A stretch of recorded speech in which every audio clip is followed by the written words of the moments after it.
하나님 말씀 에베소서 6장 4절입니다. 신약성경 에베소 6장 4절 1115페이지 에베소 6장 4절 다같이 한절 합독합니다.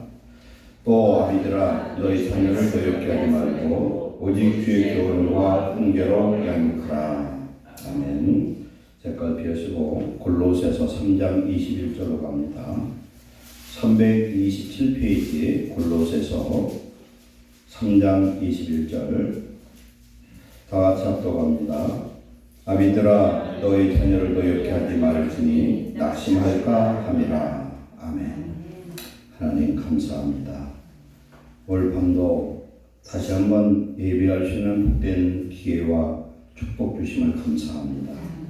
오늘 주시는 말씀을 성령의 음성으로 태어나게 하시고 듣게 하셔서 하나님의 말씀으로 은혜 받고 변화된 심령과 가정들 되어서 하나님 주신 축복과 행복을 누리는 자가 되게 하옵소서.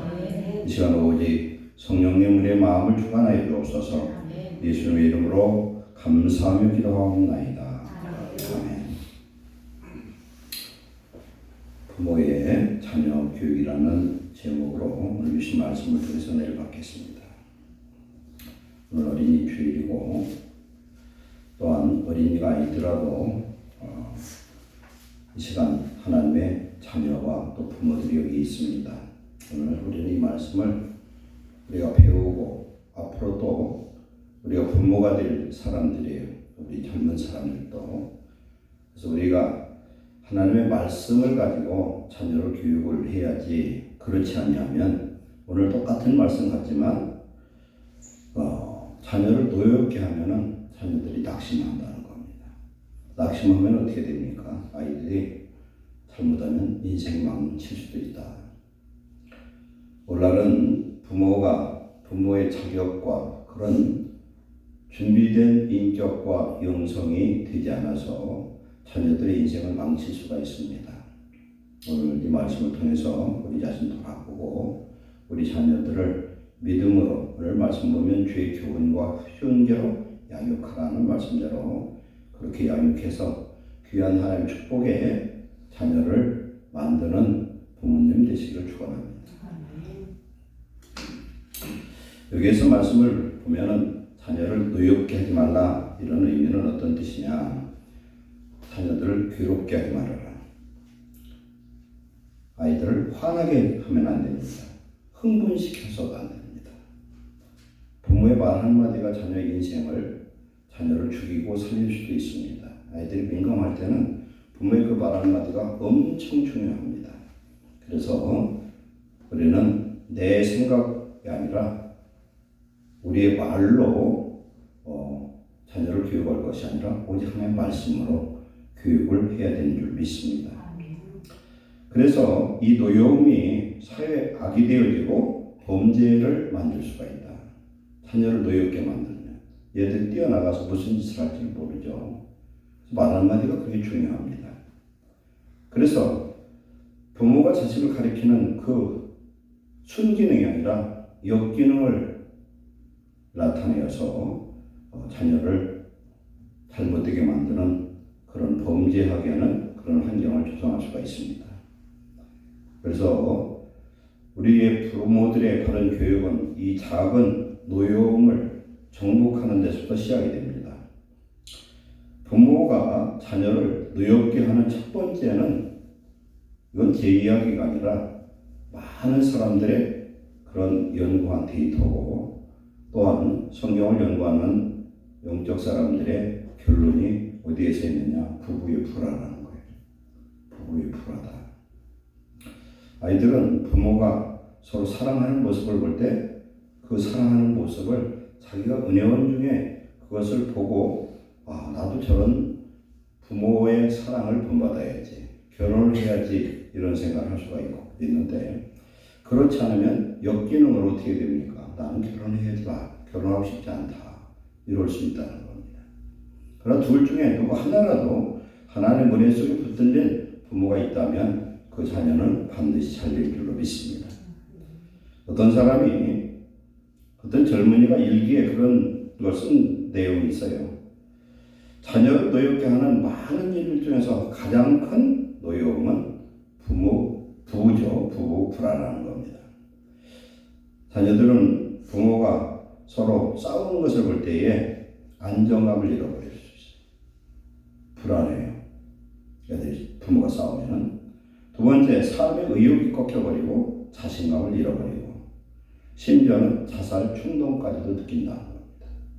어린 애들, 유치원 다니는 애들도 죽고 싶다는 말을 하는 세상에서.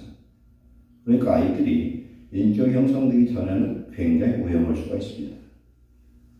그래서 자녀를 위한 가장 좋은 학습 환경은 부모 환경이요, 부모 사랑이라는 겁니다. 부모의 불안은 원초적인 심리 감정이라 불리는 불안감을 가중시킵니다. 불안감이 마음 한 구석을 차지하는 순간 그 속에는 이글거리는 분노를 걷잡을 수 없는 그런 마음을 갖게 된다는 겁니다. 그래서 그 결과는 굉장히 참혹할 수가 있다. 반대로 부부의 화목한 모습은 자녀의 삶에 에너지가 되고 매사에 자신감을 얻게 되고 의욕을 갖게 되고 꿈에 부풀고 긍정적인 에너지를 만들어준다는 겁니다.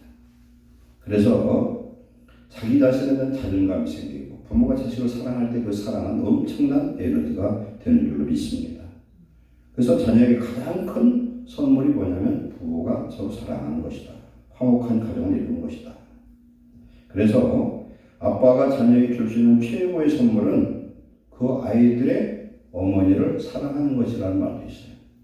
남편이 아내를 끔찍하게 사랑해 주잖아요. 그럼 그 자녀는 자기가 그 사랑을 받는 것과 똑같다는 거예요. 그렇게 사랑을 받은 어머니는 자식을 사랑할 수밖에 없어요. 또.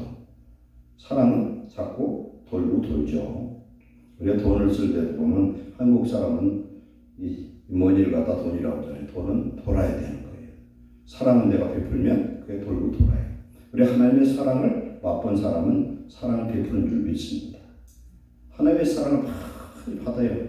그러면 사람의 사랑을 못 받아도 부모의 사랑을 못 받아도 왜곡되지 않고 삐뚤어지지 않고 정상적으로 사랑하는 사람이 될 줄 믿습니다. 요한복음과 요한 1서를 보면 사도 요한이 사랑에 대해서 말씀합니다. 사랑. 하나님은 사랑이시라. 그래서 사랑하는 가운데 하나님이 임재하고 계신 줄 믿습니다. 사랑하는 가운데 불안한 사람이 없어요. 그래서 온전한 사랑은 어떤 두려움도 이길 수가 있어요. 죽음조차도 이길 수가 있습니다. 그래서 하나님을 사랑하는 사람은 형제를 사랑한다는 거예요. 형제를 사랑하는데 가장 가까운 형제가 누구예요? 부부요, 가정에 가족들이 있지 않나. 이렇게 사랑할 때 사랑을 먹고 자라난 그 자녀는 또 사랑을 할 줄 아는, 줄 줄 아는 그런 사람이 될 줄로 믿습니다. 첫 번째가 부부의 불안함, 자녀를 노엽게 하고 불안하게 하는 것. 두 번째는 우리의 가정은 자녀 중심적인 가정을 만들어야 된다. 왜 그러냐? 우리는 미래지향적이고 자식을 위해서 부모들은 희생할 각오가 되어 있어요. 하나님이 당신의 자녀를 사랑해서 사람의 몸을 입고 성육신에서 이 땅에 오셔서 십자가에 달려 죽으시기까지 사랑하고 부활하셔서 보혜사 성령을 우리 속에 오신 줄 믿습니다. 그 하나님의 사랑이 부모의 사랑과 똑같은데 그 하나님의 사랑 우리의 부모의 사랑보다 몇천 몇만 배 더 크고 위대한 줄로 믿습니다. 자녀에게 악한 분노를 분출하면 안 된다. 그 다음에 분노한 상태에서 즉 혈기로 체벌하는 일, 혈기로 자녀를 책망하는 일을 삼가야 된다. 그래서 꾸짖는 일은 하지 말아야 됩니다. 알아들을 수 있어야 돼요. 알아들을 수 있어야 된다. 그리고 자녀를 꾸짖을 때 기준이 일관성이 있어야 되고 분명해야 되고 공정해야 되는데 그렇지 않게 일관되지 못하게 징계하면 안 된다. 그리고 자녀를 이중잣대로 재면 안 되고 부모가 자식을 혼내는데 율법주의적으로 자기의 생각을 하나님의 법인 것처럼 그렇게 책망하거나 심판하는 형태로 해서는 안 된다. 그리고 부모는 똑같이 사람이잖아요. 그렇기 때문에 자식한테 잘못했을 때는 잘못했다고 시인할 수 있어야 된다. 엄마가 아빠가 잘못했다 얘기를 해야 된다는 거죠. 그리고 자식 잘못한 것을 어떤 부모는 그냥 잘못만 찾는 사람들이 있어요. 그건 크게 잘못되는 거죠. 하나님이 부모에게 주신 역할을 뒤집어 보면 안 된다.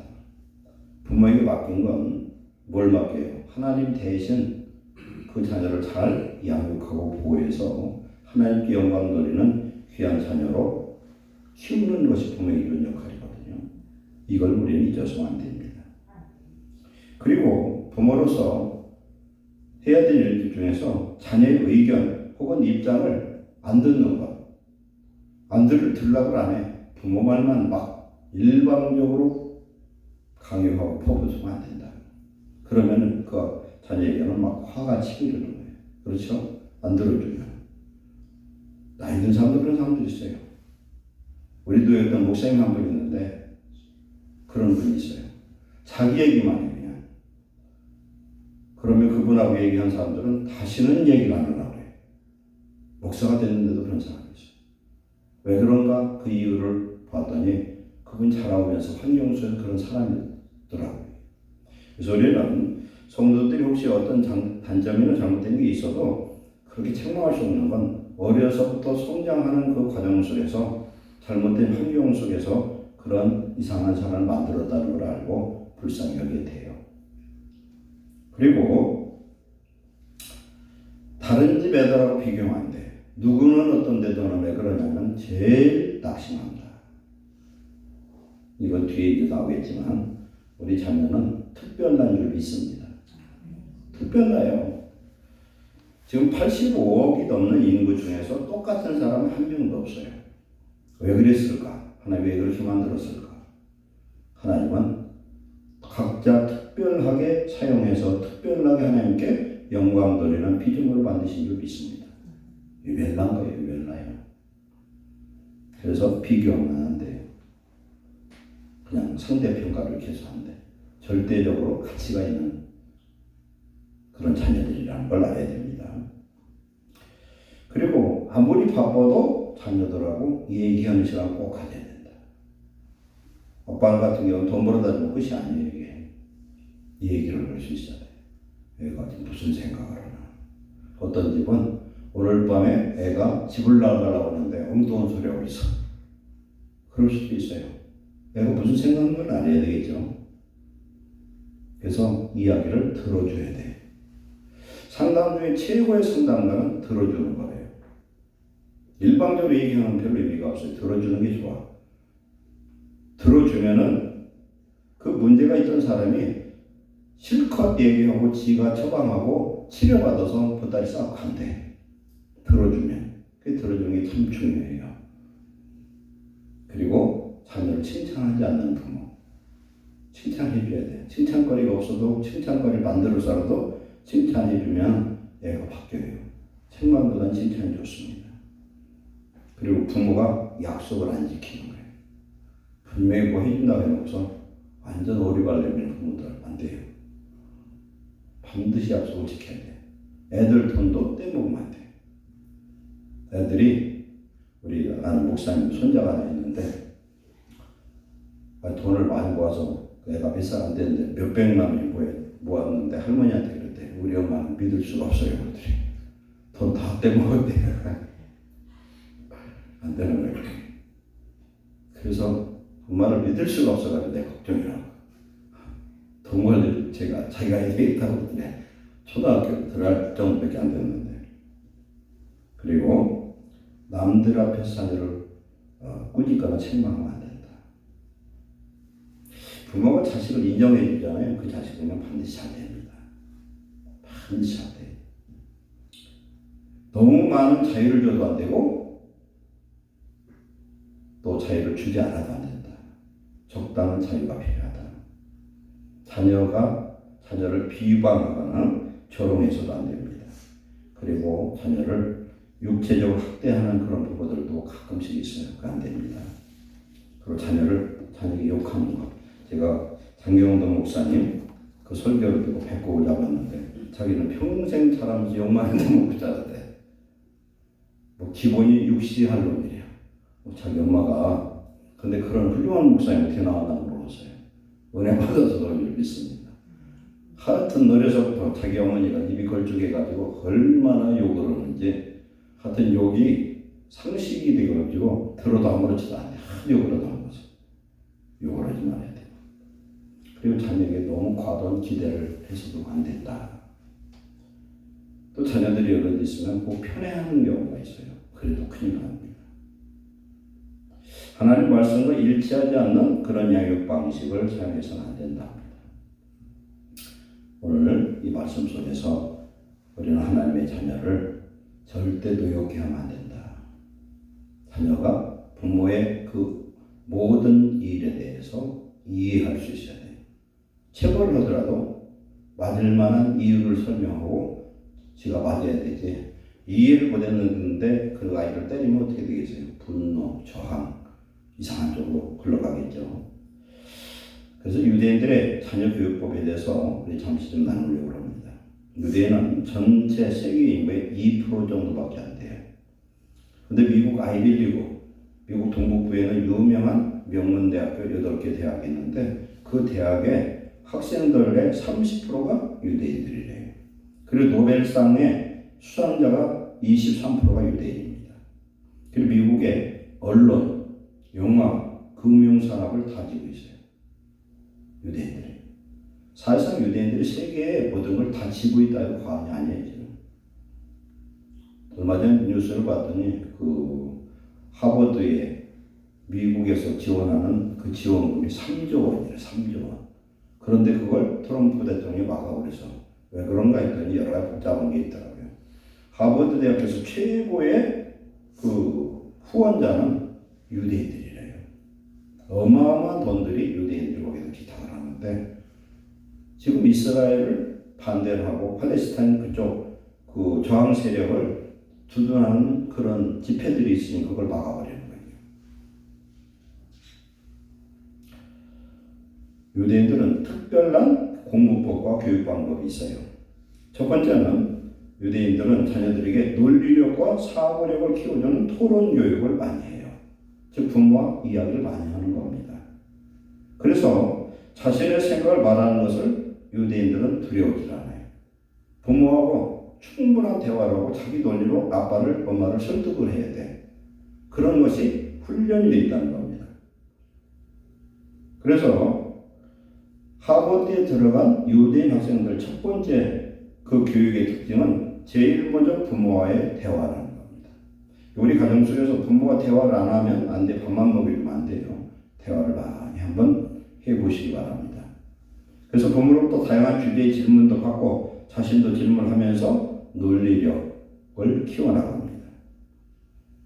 그래서 유대인 아이들은 자기의 논리를 발표하는 것을 결코 두려워하지 않고 부모로부터 존중을 받으면서 주체성을 키워나갈 수 있어요.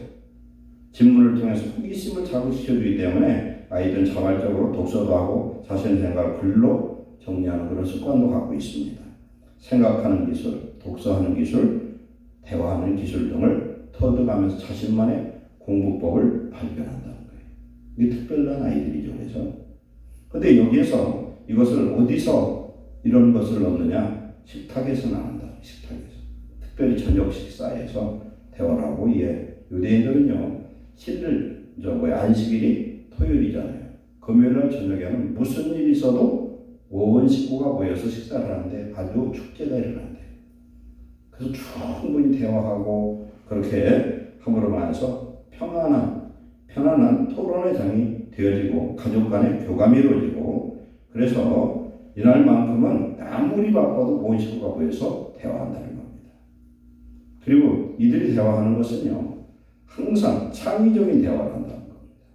생각을 유도하고 아이디어를 개발하고 아이들의 의견을 들어주고 거기에다가 새로운 동기 모티브를 주는 그런 대화를 한다는 거예요. 그리고 유대인들은 자기들의 정체성을 굉장히 중요합니다. 유대인은 잘못된 것도 있어요. 유대인들은 선민의식이 굉장히 강해요.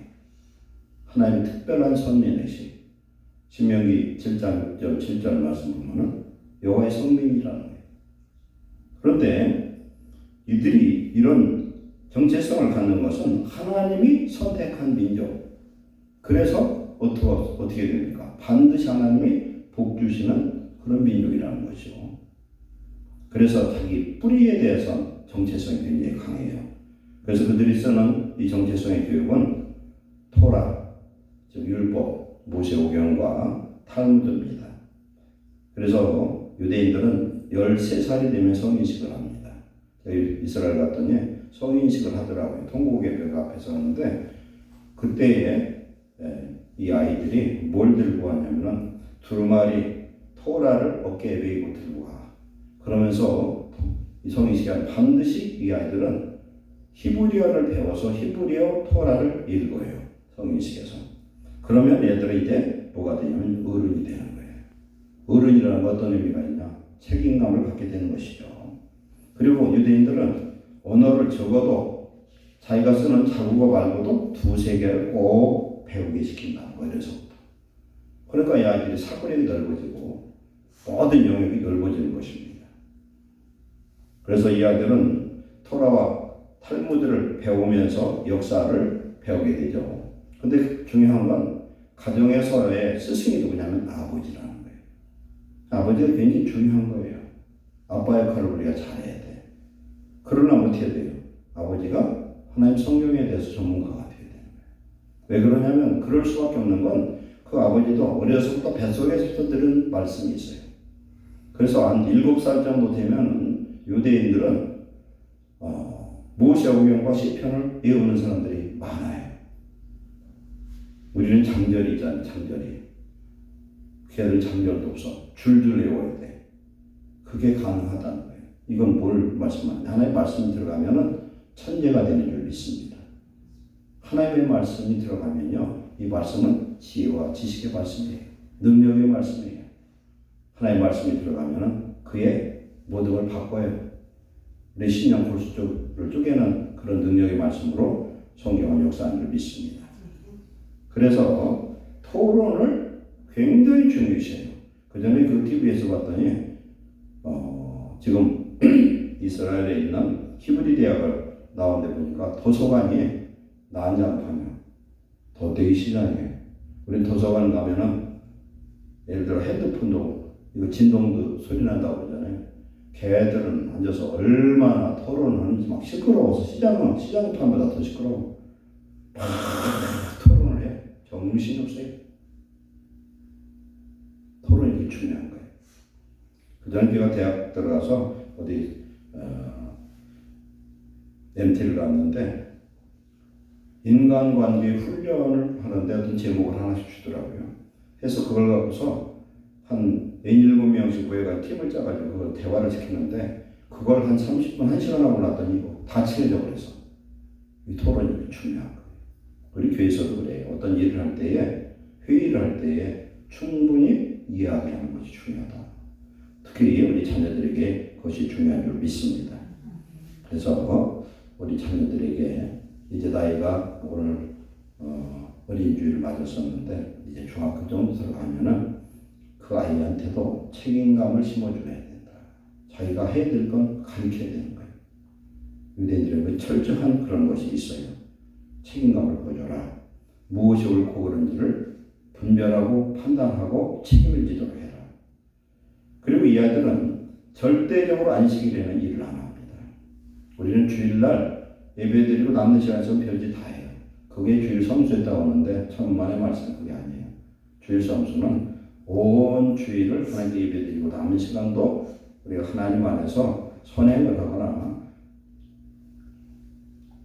자기가 한 주일 동안 못 읽었던 성경이나 기도나 여러 가지 그런 일들을 하면서 영적인 리필을 해야 돼요. 보충을 해야 되고 하나님의 은혜를 회복해야 되는데 절대 일하거나 그래서는 안 되는 거예요. 원칙은.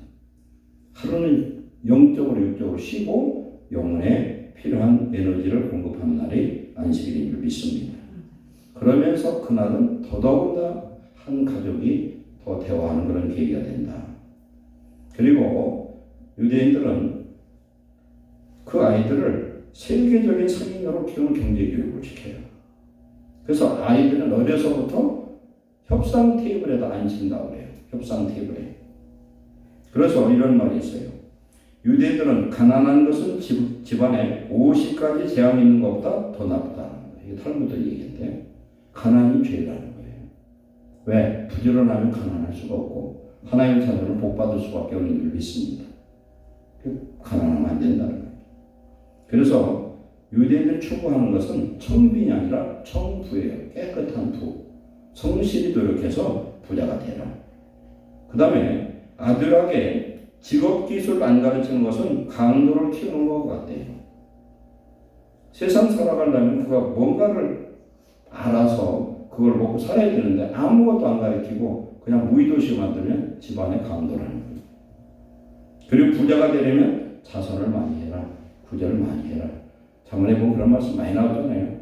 가난한 자를 도와주는 건 하나님께 구워주는 것이다. 우리가 구제를 하면 내가 필요할 때 반드시 하나님은 도와주신 줄 믿습니다. 그리고 서른 20대 애들은 추기금을 받아요. 추기금을 받으면 그걸 가지고 그때부터 재테크를 하는 거예요. 그래서 그것이 이제 키워져서 한 20살쯤 되면 그게 큰 돈이 돼요. 그럼 그걸 갖고 뭘 할 수가 있어요. 서른 20대. 그리고 자녀들이 용돈을 주는 것도 계약이에요. 부모와 자식 간의 계약. 계약은 잘해야 되거든요. 어떤 의미가 있느냐? 유대인의 부모는 자녀와 그 약속을 하는데 용돈도 계약의 개념으로 보고 용돈 지급일, 금액, 용돈 인상일, 용돈 값을에 대한 규칙, 용돈을 지급할 항목 등을 명시하고 계약상을 변동할 때는 반드시 아이와 토론을 한다고 그래요. 그리고 아이는 쓰다 보니까 돈이 모자라 용돈을 인상하려면 부모를 설득을 해야 돼.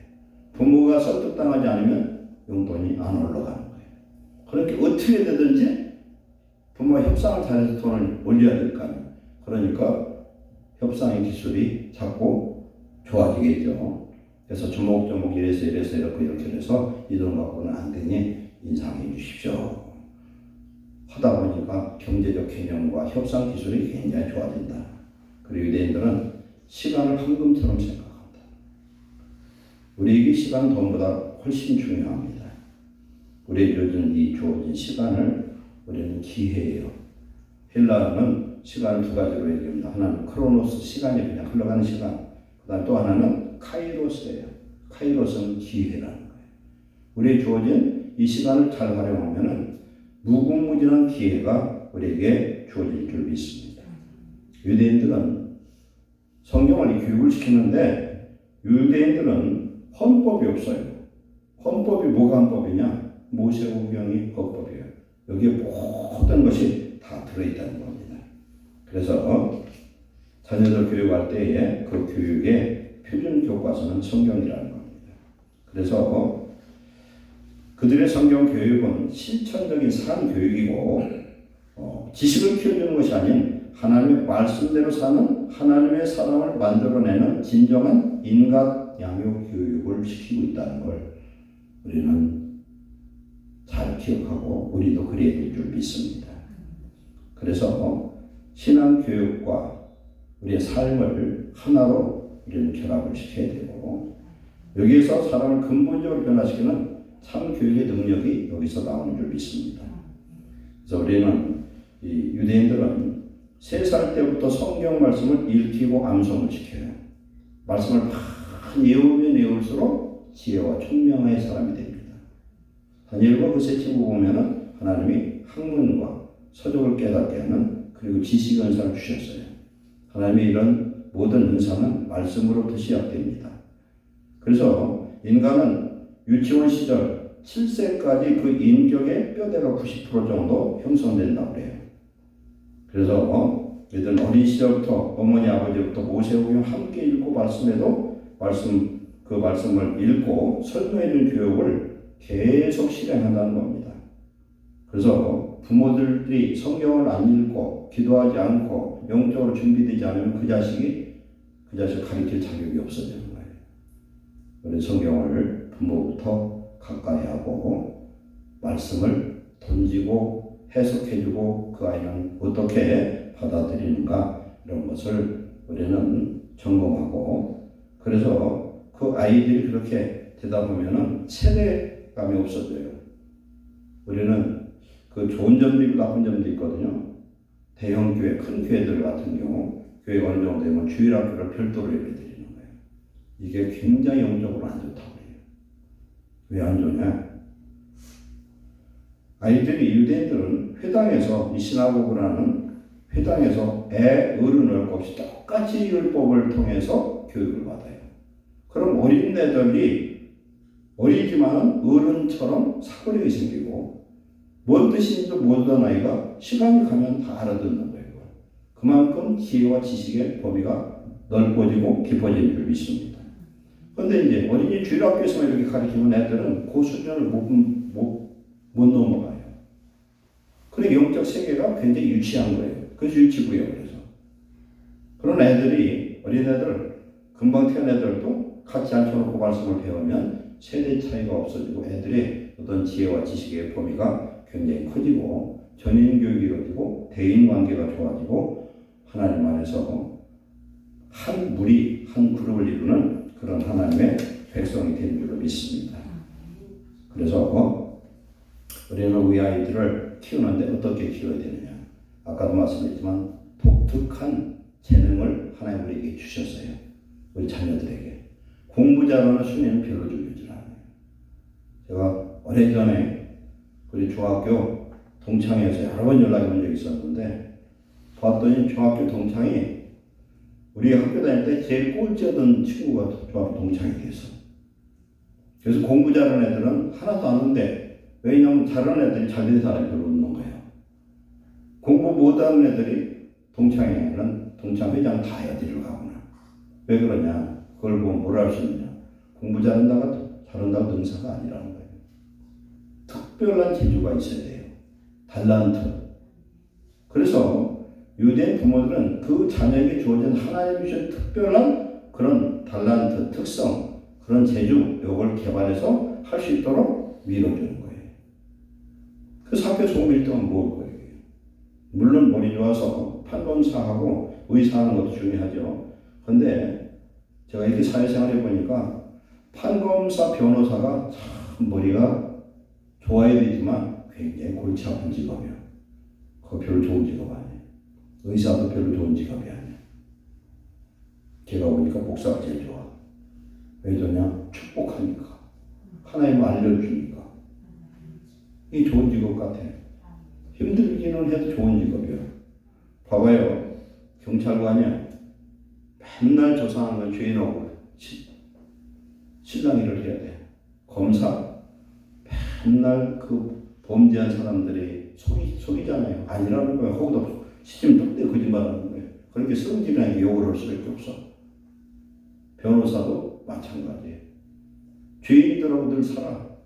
좋은 게 없어요. 그래서 우리 자녀들이 어떻게 잘 되느냐? 하나님을 알고 첫째, 하나님의 지혜의 영 성령을 따라서 살아가고 하나님의 부르심이 무엇인지를 아는 특별한 달란트를 개발한다면 그 아이가 비록 불구자고 장애자고 혹은 바보라도 하나님 그를 통해서 세상에 드러날 하나님의 귀한 뜻과 영광을 드러나게 하실 줄 믿습니다. 그래서 비교의 대상이 절대 안 된다는 겁니다. 우리들의 자녀는 하나님이 우리에게 맡겨준 최고의 보물덩어리인 줄 믿습니다. 이 아들이 어떻게 될지는 몰라. 하나님께 맡기고 우리는 관리하고 물주는 자가 되어지고 그들의 재능을 키우는데 도와줘야 된다는 거예요.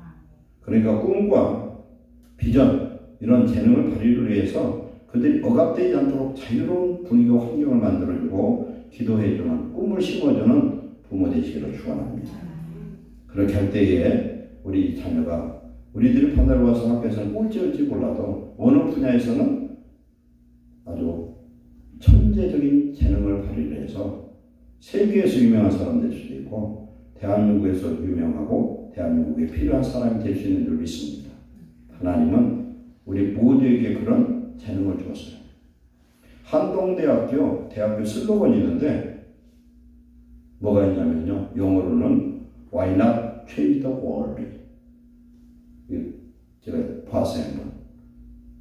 배워서 남주자라는 거예요. 왜 세상을 변화시키지 못하느냐는 거예요. 우리에게는 무한한 하나님의 능력과 하나님의 권세와 지혜와 축복이 있는 줄 믿습니다. 그래서 배워서 남주자는 건 뭡니까? 남을 살리는 일을 해야 된다. 우리는 남을 위해서 하나님 영광에서 꼭 필요한 하나님의 자녀가 되었고 자녀를 우리에게 주신 줄 믿습니다. 그래서 우리는 남보다 다른 것이 축복이 된 줄 믿습니다. 저 사람은 저런데 나는 나의 모습이 있어야 돼요. 그러면 될 줄로 믿습니다. 하나님이 우리에게 주신 이 자녀를 축복하시고 하나님의 말씀으로 양육시킬 수 있는 부모의 그런 신앙의 그런 자격을 갖추시길 축원합니다. 기도하겠습니다. 사랑하는 하나님 감사합니다. 하나님의 나라에 꼭 필요한 사람, 빛과 소금이 될 수 있는 사람, 우리가 배우고 우리가 복받아서 이웃을 살리는, 나라를 살리는 큰 일꾼들이 되게 하옵소서. 우리에게 주신 귀한 생명과 같은 자녀들을 축복하셔서 하나님 나라의 귀한 하나님의 일꾼들 되게 하여 주옵소서. 부모된 우리가 먼저 성령 충만 받아서 기도와 말씀으로 거룩해지고 말씀의 전문가가 되어서 우리 자녀를 말씀으로 양육할 수 있고 그 말씀을 지켜 행함으로 자녀들에게 본이 될 수 있는 부모들 되게 하여 주옵소서. 예수님의 이름으로 축복하고 기도하옵나이다. 아멘.